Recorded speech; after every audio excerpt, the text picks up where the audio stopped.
Hello, and thank you for joining us to hear about BHP's results for the 2023 financial year. I'm joined today by our Chief Financial Officer, David Lamont. This year, our results have again proven that our focused strategy creates lasting value through the cycle. But before we talk about our performance and the outlook for our business, I do want to acknowledge the tragic deaths of two of our colleagues during the year.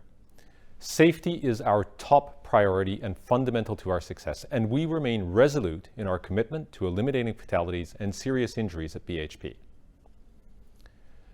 We have delivered a strong set of results against a backdrop of economic uncertainty. The ability to deliver in any environment is the hallmark of a high-performing company, and we continue to do so. We met our production guidance across each of our commodities and achieved record annual production at Western Australian Iron Ore, Olympic Dam, and Spence. And our unwavering focus on cost means we continue to manage inflation well, particularly compared to our competitors. Our disciplined performance has delivered earnings of over $13 billion and enabled us to announce a full-year dividend of 170 US cents per share. That's $8.6 billion that flows back to all of our investors, including the 17 million Australians, or two-thirds of the population, who are direct or indirect investors in BHP, and brings our total ordinary dividends to shareholders over 3 years to more than $40 billion. We also contribute significantly to the economies in which we operate. This year, our total economic contribution was $54 billion, and this includes almost $14 billion paid to governments, $12 billion of which was paid in Australia. We've continued to expand and execute on our suite of growth options. We've progressed projects, advanced studies, invested in technology, innovation, and early-stage options, explored new regions, and of course, acquired Oz Minerals, which we're integrating with Olympic Dam to create a new copper province in South Australia. The creation of shareholder value goes hand in hand with the creation of social value, our positive contribution to society and development of relationships of mutual value with our partners and stakeholders. Social value is fundamental to our success and our future competitiveness, so it is deeply interwoven into our strategic thinking and day-to-day actions. We've made good progress against the social value metrics we announced in 2022 as we continue to build an inclusive, high-performance culture and a more sustainable business. We further reduced our operational emissions by 11% from last year. And while future progress won't be smooth or linear, particularly as we also look to grow our business, we remain on track to achieve our 2030 target. Our relationships with the Indigenous peoples on whose traditional lands we operate are critical to our business. This year, we spent over $330 million with Indigenous suppliers globally, more than double last year's figure.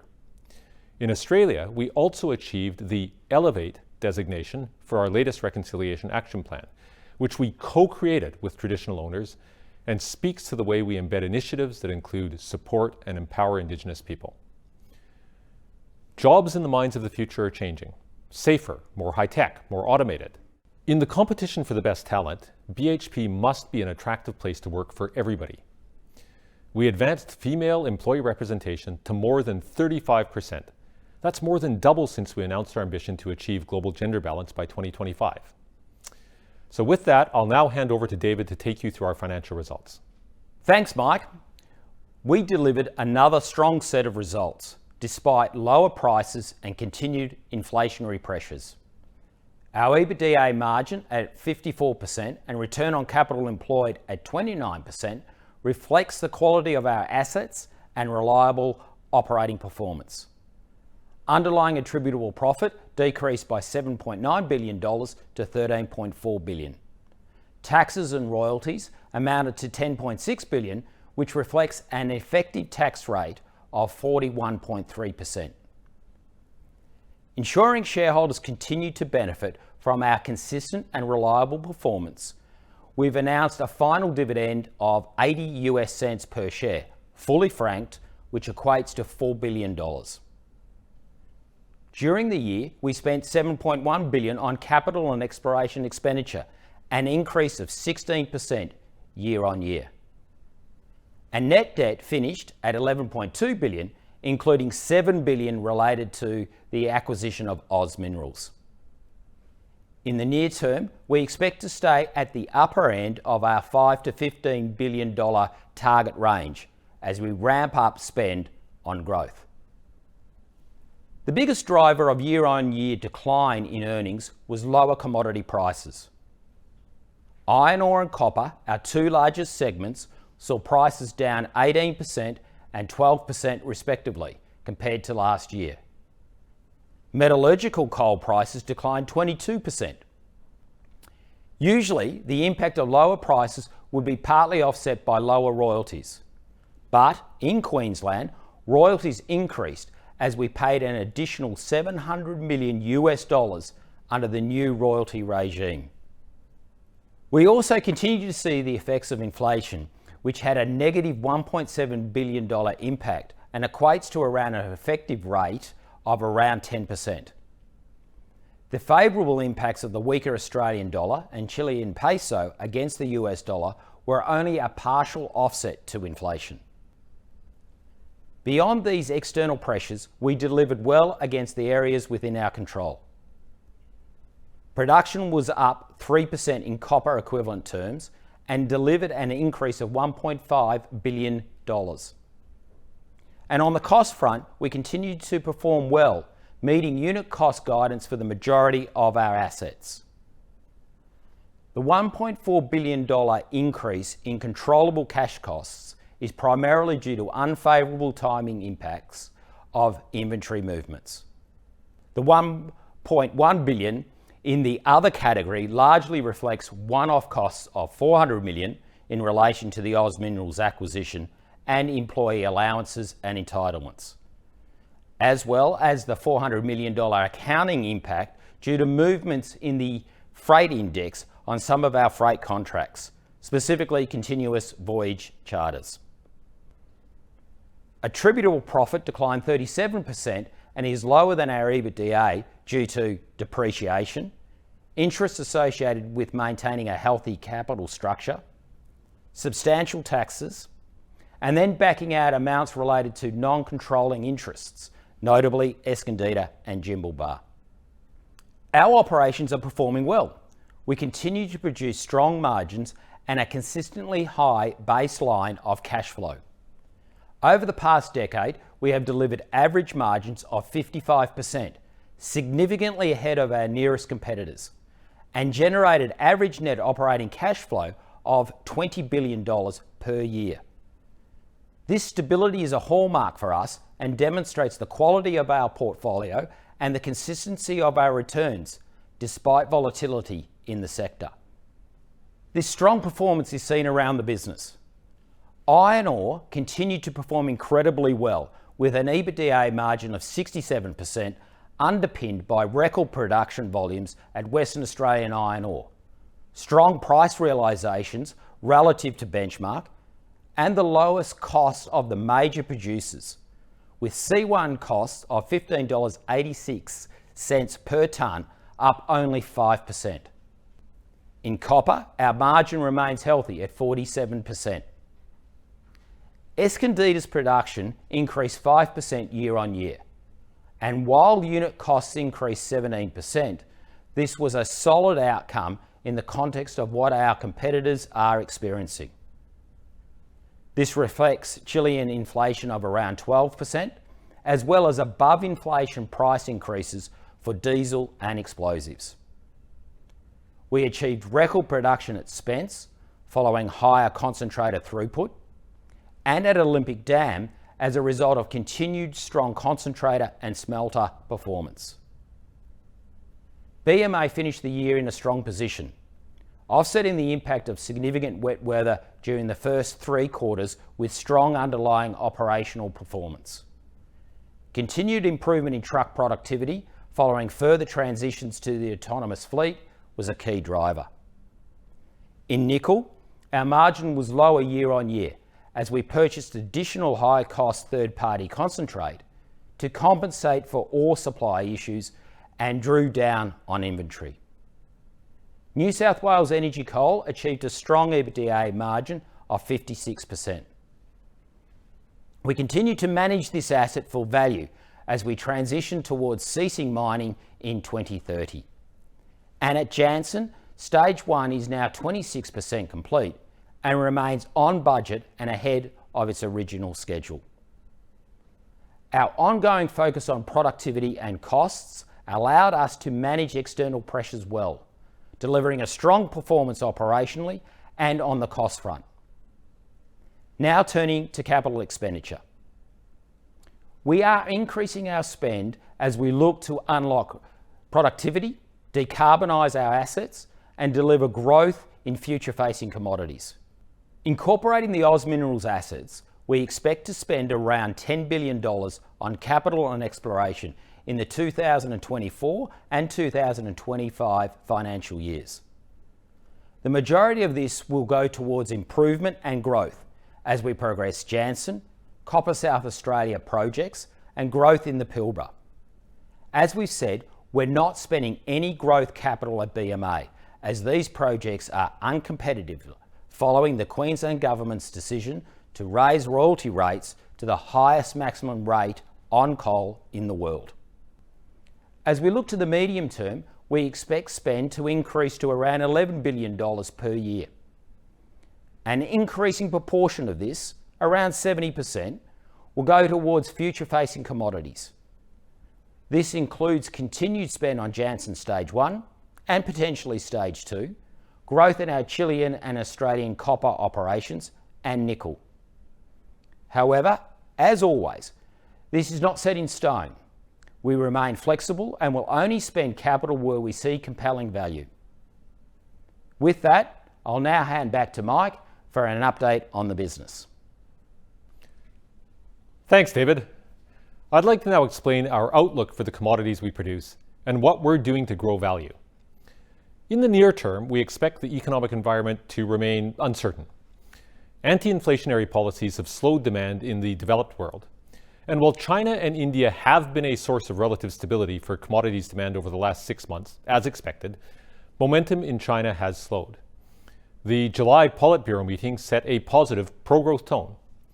However, it remains uncertain how quickly and effectively these policies will be implemented.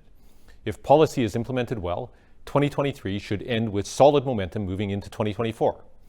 If not, growth will continue to disappoint. However, it is worth recognizing what's going well in China. Low-carbon technology sectors are booming.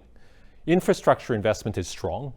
Housing completions are growing 19% year-on-year, and autos and consumer durable sales are healthy. As a result of all of this, we've revised our 2023 forecast for Chinese steel expectations down, but our copper projections up.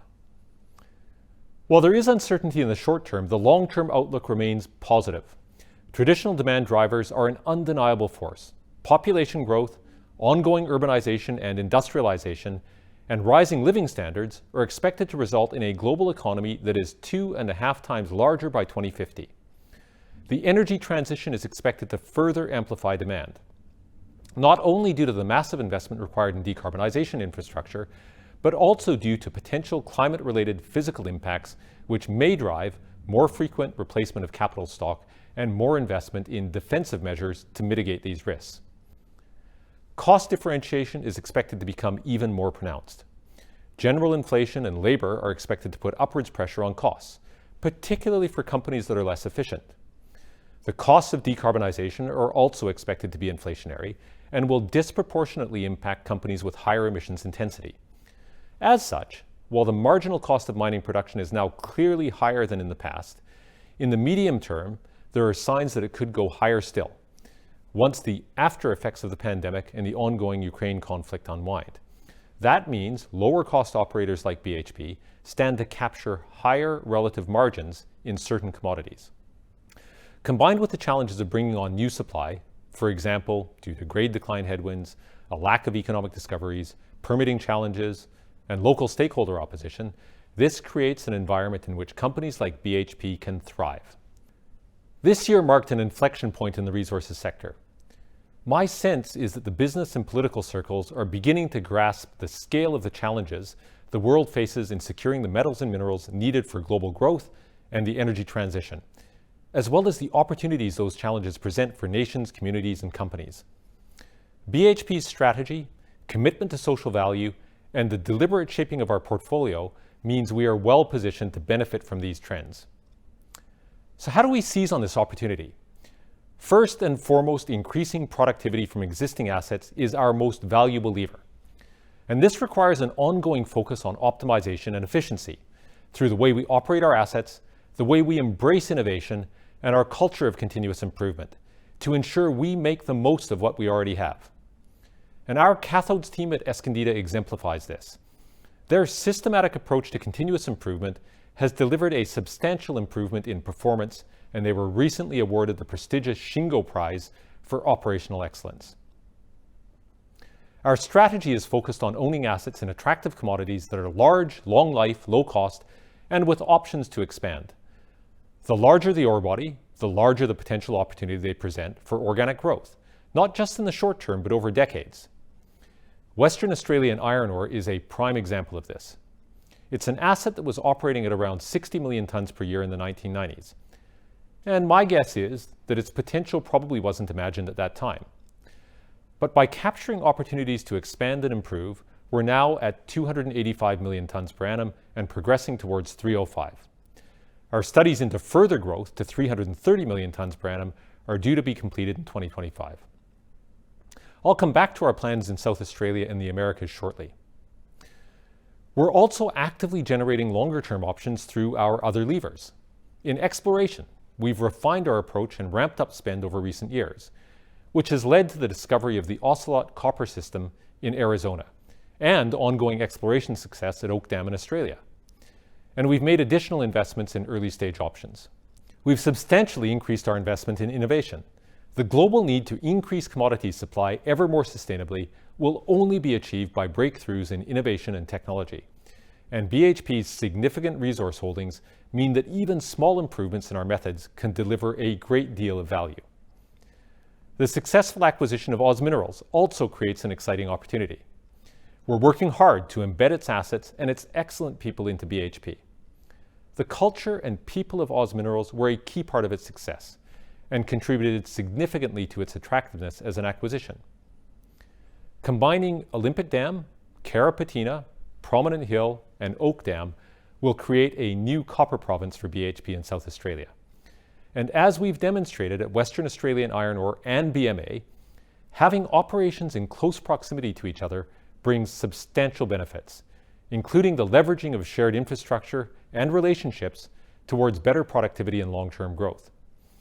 While Oz adds about 120,000 tons of copper production now, it also brings further growth in both the near and longer term. We're evaluating the next steps in terms of integration and growth with a focus on building scale and optionality. In the near term, we expect to unlock synergies of at least $50 million in EBITDA per annum by the end of the 2024 financial year. 20 million of that has already been achieved. These are broadly split across three categories. First, operationally, through optimizing mine plans and growth studies and treating concentrate from Prominent Hill at Olympic Dam when we have excess capacity.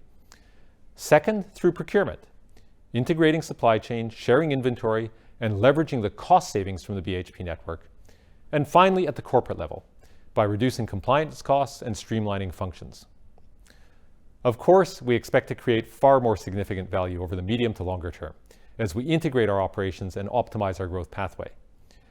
We're working off a stable base with record production this year at Olympic Dam providing a strong platform for growth. The Carrapateena block cave will progressively ramp up over the course of the decade. And factoring in the Oz Minerals assets into our thinking for two-stage smelting at Olympic Dam could enable us to capture significant upside from processing all concentrate within the province. On top of this, Oak Dam provides further potential upside. We've now released an exploration target which indicates between 0.5 and 1.7 billion tons of mineralization at between 0.8 and 1.1% copper grade. And with Oak Dam only 40 kilometers from Carrapateena, this provides options for synergies should Oak Dam get developed. With stable and competitive government policies in place, we believe there will be a strong case for capital investment in these assets. Our aspiration is to grow copper production across the province to more than 500,000 tons per year. In potash, we're excited about the pipeline of growth projects that we have ahead of us. The long-term fundamentals for the market are compelling and have improved further since we sanctioned Jansen Stage 1. We've accelerated studies on stage 2 and expect to have the option to trigger an investment decision on that within this financial year. All major permits are in place for this, and we have the necessary port capacity. Should we proceed, stage 2 would add an additional 4 million tonnes per annum of potash capacity, with possible first production estimated to be in the 2029 financial year, around the time Jansen stage 1 will be finishing its ramp up. We're also working hard to define the path forward for Escondida, noting the grade decline expected after 2026. Escondida is well placed to be one of the most responsible copper producers globally through its transition to 100% renewable power and desalinated water usage, and it has significant untapped resource potential. We're progressing studies into potentially replacing the Los Colorados concentrator, as well as expanding our leaching operations. This includes 5 leaching technologies under study or in execution, which, in addition to helping us extract more copper, could realize other benefits, including lower water and energy consumption, no tailings dams, and production of a cathode finished product that doesn't require smelting. These technologies have shown interesting and promising results so far, either in operation or through pilots. Each demonstrates a different proposition in terms of cycle time, cost, and production impact. Our studies are expected to complete identification phase during 2024, at which time we'll be in good shape to assess which are technically and economically viable and to further focus our efforts on the most attractive. We expect to employ different combinations of technologies across different locations and time horizons. So, in summary, at BHP we're focused on creating value now and into the future. We think and plan in decades. By 2050, we're looking at a global population of around 10 billion, about 2/3 of that in urban areas, and all of them seeking a better standard of living, raising demand for housing, better food, consumer goods, cars, infrastructure, power, and utilities. And the energy transition stands to amplify the commodity intensity of that demand. Steelmaking materials, copper, nickel, and potash, all vital to the global future we aspire to, and all central to BHP's business. We continue to plan strategically, responsibly, consistently, with a clear focus on being the best operator, being disciplined in capital allocation, and continuing to generate value and returns for all those around us. BHP's future really could not be more exciting. Thank you.